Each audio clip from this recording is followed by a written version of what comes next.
Hello दोस्तों, नमस्कार। Hindi professor academy में आप सभी मित्रों का बहुत बहुत स्वागत है। तो हम बात करते हैं एलटी ग्रेड मुख्य परीक्षा जो 11 जुलाई को संपन्न हुई है। तो उस पेपर को देखते हैं कैसा रहा पेपर। तो ये एलटी ग्रेड का जो मेंस पेपर था हिंदी का, उसका पेपर है। पूर्णांक 200 नंबर का था। कुल 20 प्रश्न दिए गए थे इसमें, और ये खंड आ और खंड बा में ये विभाजित था। खंड आ के 10 प्रश्न और खंड बा के 20 प्रश्न। खंड आ के 10 प्रश्न कौन थे? ये लघु उत्तरी थे, और जिसकी उत्तर सीमा लिखने की थी 125 शब्द। और खंड बा से 10 प्रश्न थे दीर्घ उत्तरी प्रश्न। प्रत्येक उत्तर की जो शब्द सीमा थी वो 200 शब्द निर्धारित की गई थी। तो देखते हैं खंड आ में कैसे प्रश्न आए थे। इस खंड के अंतर्गत प्रत्येक प्रश्न के उत्तर हेतु शब्द सीमा अधिकतम 125 दी गई है। ध्यान रखेंगे, 125 शब्दों में इसको लिखना था।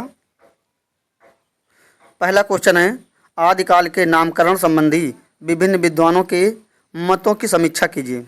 आदिकाल, ठीक है, किसने कौन सा नामकरण किया गया है, किस विद्वान के द्वारा, उसका क्या मत है, इसको लिखना था। 8 नंबर का क्वेश्चन था।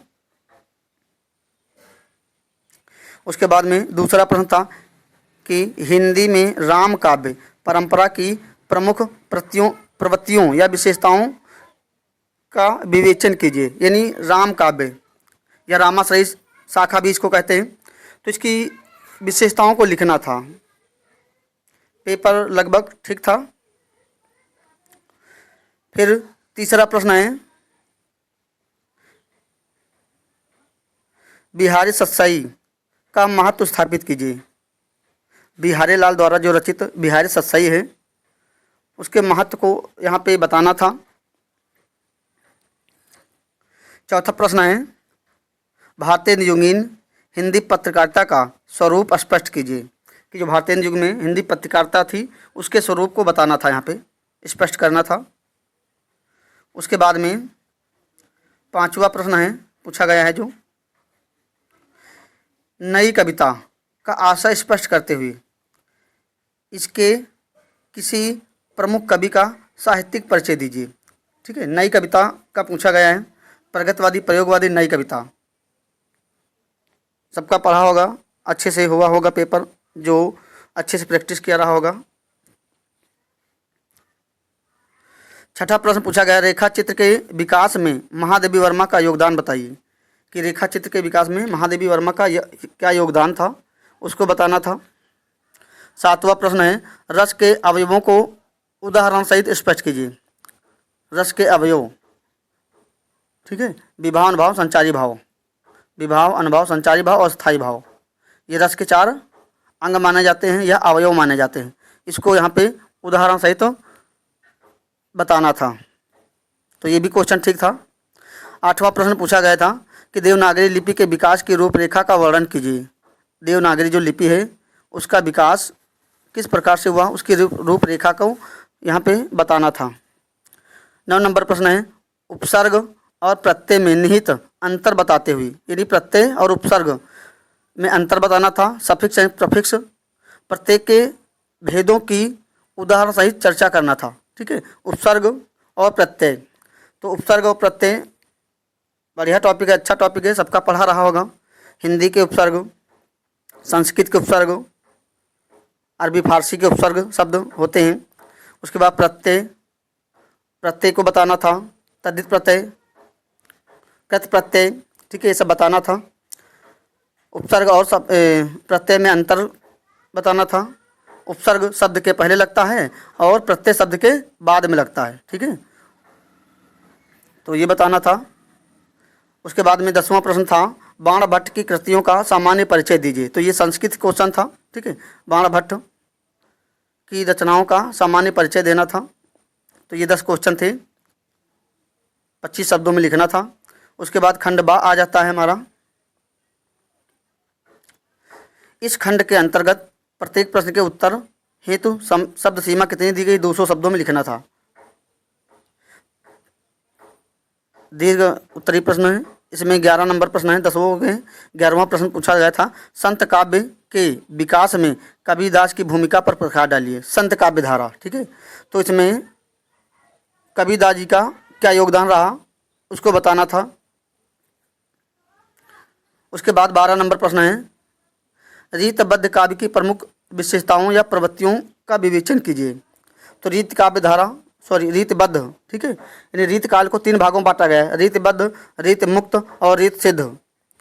तो रीतबद्ध की जो विशेषताएं थी उनको बताना था। पेपर ठीक था ये भी क्वेश्चन। 13 नंबर प्रश्न है, हिंदी साहित्य के विकास में आचार्य महावीर प्रसाद द्विवेदी के योगदान पर विस्तार से लिखिए। ये प्रश्न पूछा गया था, यानी आचार्य महावीर प्रसाद द्विवेदी का हिंदी साहित्य के विकास में क्या योगदान था उसको बताना था। बहुत बड़ा इनका योगदान रहा है हिंदी खड़ी बोली को लेकर के, हिंदी गद्य साहित्य के विकास में।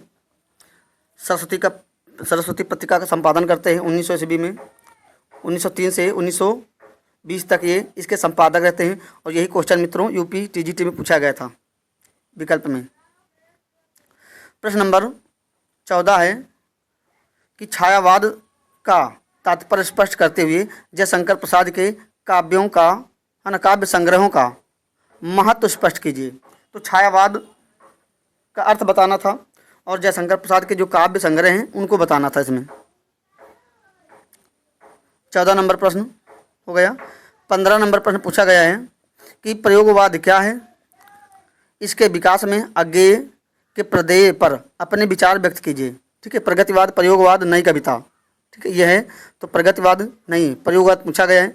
तो प्रयोगवाद के प्रवर्तक सच्चिदानंद, हीरानंद, वात्स्यायन अज्ञेय हैं। ठीक है, और इसी में हमारा तार सप्तक आता है। प्रथम तार सप्तक है ना, पहला तार सप्तक, द्वितीय सप्तक, तृतीय सप्तक और चतुर्थ। पहला तार सप्तक है, उसके बाद में पहला सप्तक है ना, उसके बाद 3-4 तार सप्तक हैं। तो 7 चौक 28 कवियों का यहाँ पे उल्लेख किया गया है। उसके बाद में प्रश्न पूछा गया है 16 नंबर कि प्रेमचंद योगीन हिंदी उपन्यास का सम्यक विवेचन कीजिए। तो प्रेमचंद योगीन उपन्यास का सम्यक विवेचन करना था।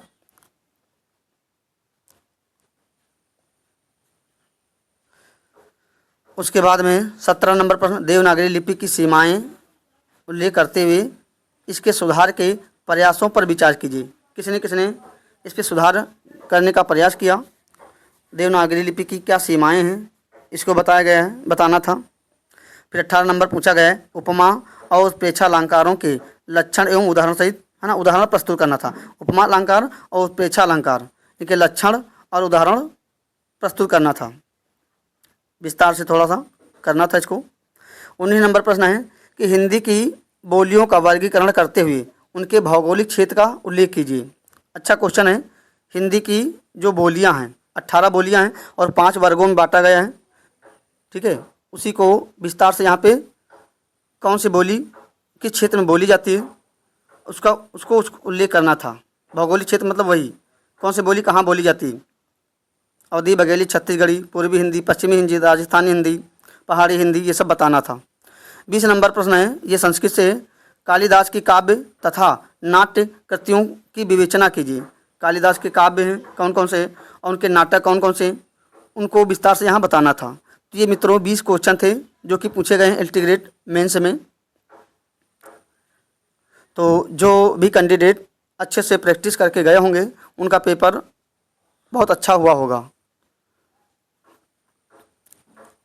तो सभी मित्र इसका एनालिसिस जरूर करें, क्योंकि जीआईसी मेंस और अभी जीडीसी की परीक्षा बाकी है, मेंस की अभी उनका रिजल्ट नहीं आया है, तो ये उसमें हेल्प करेगा।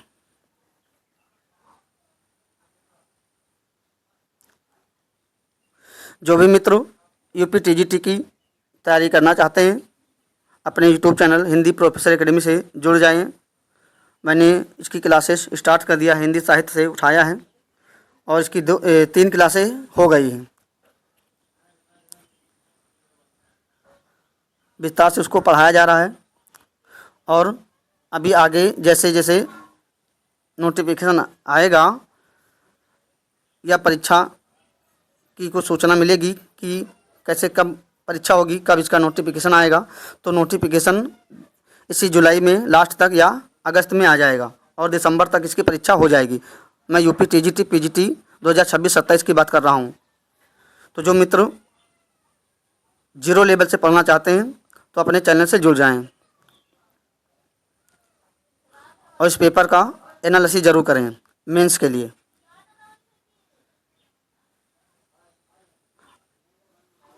अब इसके बाद हम अगली क्लास में फिर उपस्थित होंगे। तब तक के लिए जय हिंद, जय भारत।